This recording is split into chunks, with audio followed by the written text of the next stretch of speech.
The Thing in the Forest by Bernard Capes.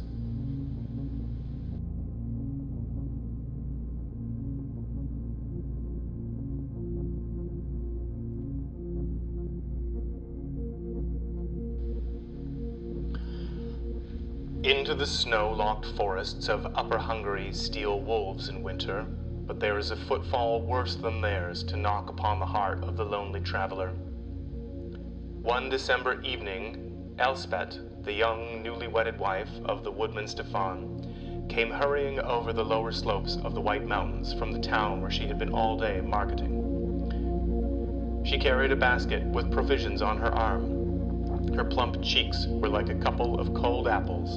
Her breath spoke short, but more from nervousness than exhaustion. It was nearing dusk, and she was glad to see the little lonely church in the hollow below, the hub, as it were, of many radiating paths through the trees, one of which was the road to her own warm cottage yet a half-mile away. She paused a moment at the foot of the slope, undecided about entering the little chill, silent building and making her plea for protection to the great battered stone image of Our Lady of Succor, which stood within by the confessional box. But the stillness and the growing darkness decided her, and she went on. A spark of fire glowing through the presbytery window seemed to repel rather than attract her, and she was glad when the convulsions of the path hid it from her sight. Being new to the district, she had seen very little of Father Rule as yet, and somehow the penetrating knowledge and burning eyes of the pastor made her feel uncomfortable. The soft drift, the lane of tall, motionless pines, stretched on in a quiet like death. Somewhere the sun, like a dead fire, had fallen into opalescent embers faintly luminous.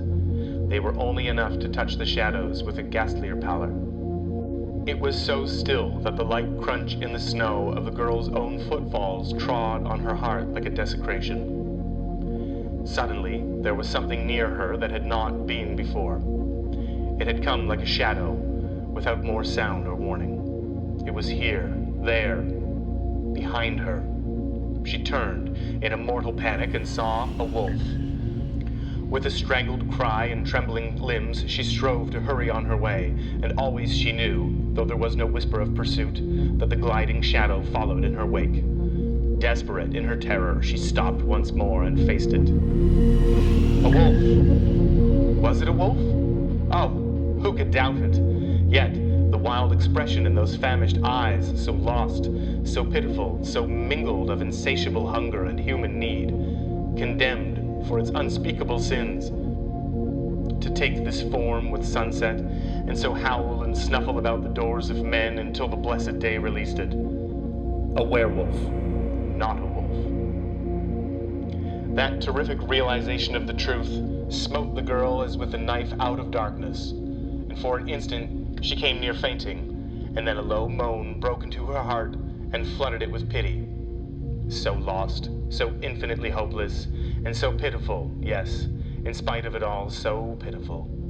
It had sinned beyond any sinning that her innocence knew or her experience could gauge, but she was a woman, very blessed, very happy, in her store of comforts and her surety of love. She knew that it was forbidden to succor these damned and nameless outcasts, or to sympathize with them in any way. But there was a good store of meat in her basket, and who need ever know or tell? With shaking hands, she found and threw a sop to the desolate brute, then turning, sped upon her way. But at home her secret sin stood up before her, and, interposing between her husband and herself, threw its shadow upon both their faces. What had she dared and done? By her own act forfeited her birthright of innocence, by her own act placed herself in the power of the evil to which she had ministered. All night she lay in shame and horror, and all the next day, until Stefan had come about his dinner and gone again, she moved in a dumb agony. Then, driven unendurably by the memory of his troubled, bewildered face, as twilight threatened, she put on her cloak and went down to the little church in the hollow to confess her sin. "Mother, forgive me and save me," she whispered as she passed the shadow. when the chancel rail clicked, and the footsteps of Father Rule were heard rustling over the stones. He came. He took his seat behind the grating, and, with many sighs and falterings, Elspeth avowed her guilt. And as, with bowed head, she ended, a strange sound answered her. It was like a little laugh, and yet not so much like a laugh as a snarl.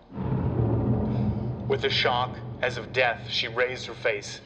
It was Father Rule who sat there, and yet it was not Father Rule. In that time of twilight, his face was already changing, narrowing, becoming wolfish. The eyes rounded and the jaws slavered. She gasped and shrunk back, and at that barking and snapping at the grating, with a wicked look he dropped, and she heard him coming. Sheer horror lent her wings, and with a scream she sprang to her feet and fled. Her cloak caught in something. There was a wrench and crash, and like a flood, oblivion overswept her. It was the old, deaf, and near senile sacristan who found them lying there, the woman unhurt but insensible, the priest crushed out of life by the fall of the ancient statue, long tottering to its collapse. She recovered for her part, and for his, no one knows where he lies buried, but there were dark stories of a baying pack that night, and an empty blood-stained pavement when they came to seek for the body.